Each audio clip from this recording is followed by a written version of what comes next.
What's up, everybody? I'm Josh Meek, the Uber Geek. This is Pretty Dece, your daily entertainment and pop culture show. Yesterday on Pretty Dece, we talked about some of the awesome games that were discussed during Nintendo's Indie Highlights Nindies presentation, including the games that were released kind of right then as a surprise. We touched on some of the cool stuff that was happening there, and today we're going to continue that discussion, highlighting a few more of the games that they discussed that are coming out through the end of this year and into 2019.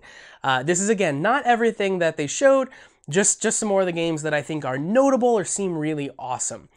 The first of those games is a game called Nightcall, and I'm highlighting Nightcall. I don't think it'll be a game for most people, but it's a very unique game. We don't get a lot of games like it. Basically, you are this kind of cab driver in this very noir-inspired world, and you are investigating a murder.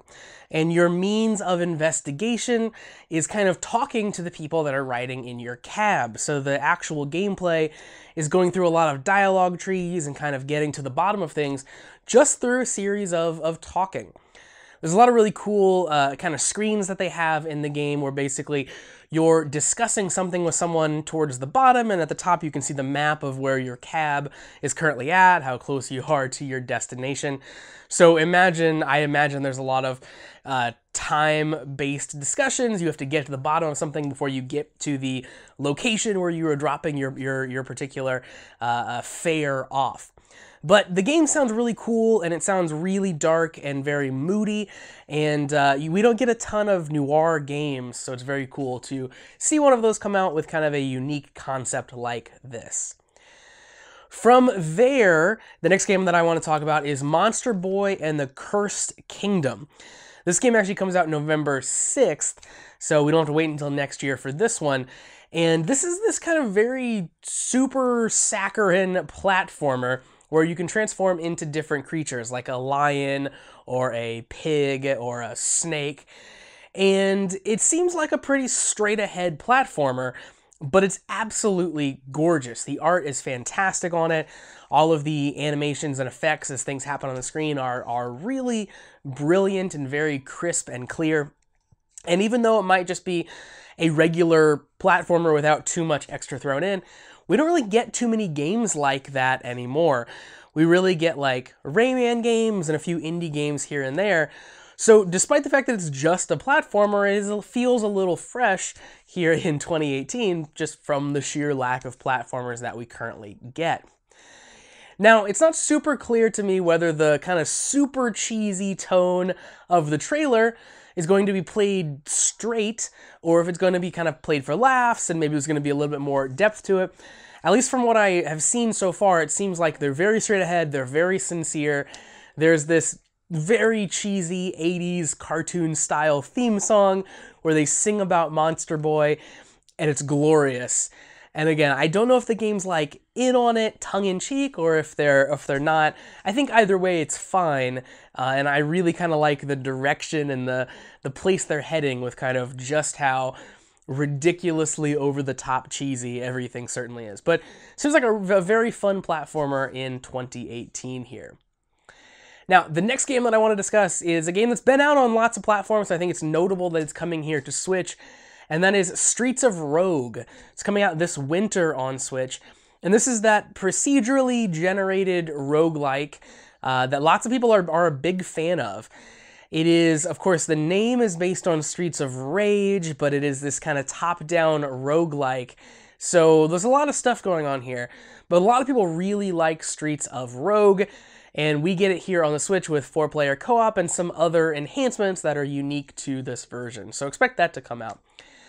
Next up is another game that is out on other platforms, but I'm very excited to see how it runs on the Switch, and that is Everspace. We are specifically getting a version of Everspace called the Stellar Edition, which is the regular version of Everspace with all of the DLC thrown in, the expansion that came out for Everspace also thrown into the game. Now, Everspace is a roguelike space shooter that features very fast-paced dogfighting, crafting. It seems very, very cool. it's neat to apply some of those roguelike concepts into a space shooter. I think that's a very cool idea. I haven't played it on other platforms, but the graphics are absolutely fantastic, so I really hope that they can hold up to that level of graphical fidelity on the Switch, and it can continue to run at a decent frame rate. That's going to be the big if about Everspace coming out on Switch. But again, that comes out in December. And then finally, the last game that I want to focus on is another game that has been out on PC, but is coming to Switch, and I think the Switch is going to be a perfect home for this game, and that is Slay the Spire. Finally, we are getting a non-PC version of Slay the Spire, and Slay the Spire is the really popular card game roguelike. So you build a deck, you enter a dungeon, you encounter enemies. Along the way, you're kind of choosing your path that you want to go down in the dungeon. You can take on challenges. Basically, it seems like the card game version of Spelunky, where you can play the game over and over and over again because it is a roguelike, and you can also take on daily challenges and try unique things and discover interesting things about the game and play it in ways that you might not even realize was possible upon initially playing. So it seems very cool. The rule system for the card game seems very well thought out, and I'm very excited to finally get my hands on Slay the Spire, which is something that I've been meaning to do on the PC version for a long time. So now I can finally wait until the Switch version comes out and play it in an awesome handheld portable fashion. So very excited to get that game in portable form. So those are just a few more of the games that I wanted to highlight there about the indie highlight for Nintendo, things coming out on the Switch. There's a very, very bright future for indie games on the Switch. I love that the Switch is blossoming into this wonderful indie platform, and I hope that continues well through 2019 and into the future.